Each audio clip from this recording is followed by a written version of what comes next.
Mr. Speaker, here we go again. But the truth is, what I want for my honourable friend, the Leader of this opposition, is not to be the Leader of the opposition, but to be the Prime Minister of this country. And to be honest, Mr. Speaker, it couldn't come quick enough. Under this tax-high, low-growth Tory government, at this rate, by 2030, the British public will have endured 55 tax rises. Yep. So how many more tax rises will this government inflict on working families before he says enough is enough?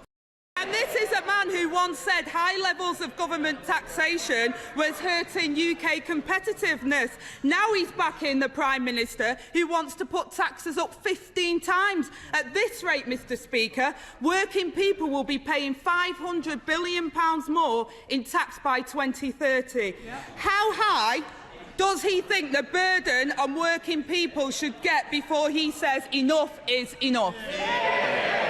Deputy Prime Minister. We're the ones helping working people with a tax cut of £330, with the support for those on the lowest incomes, with the £650 support for 8 million on the lowest incomes. Negotiating table, they were at the banqueting table getting hundreds of thousands squeezed out of their donors instead of dealing with the crisis. And he talks about trades. No one can get trades because of his failed transport minister, Mr. Speaker. And I tell you, he has a stronger stomach than his... I think we'll just have a little quiet. I want to hear the question, and you'll also want to hear the answer. Angela Rayner.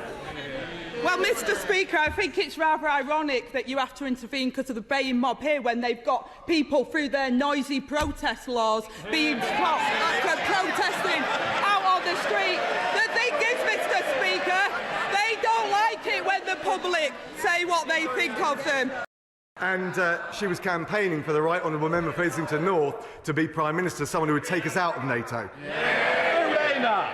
Mr. Speaker, talking about NATO, where was the honourable member when the situation in Afghanistan on a sun lounger? That's where the honourable member was. I take no lectures from the honourable member when it comes to doing your job.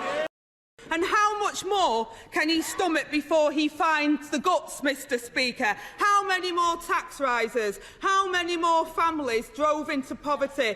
And how many manifesto pledges broken? I hope for the sake of the British public, Mr. Speaker, that we never find out.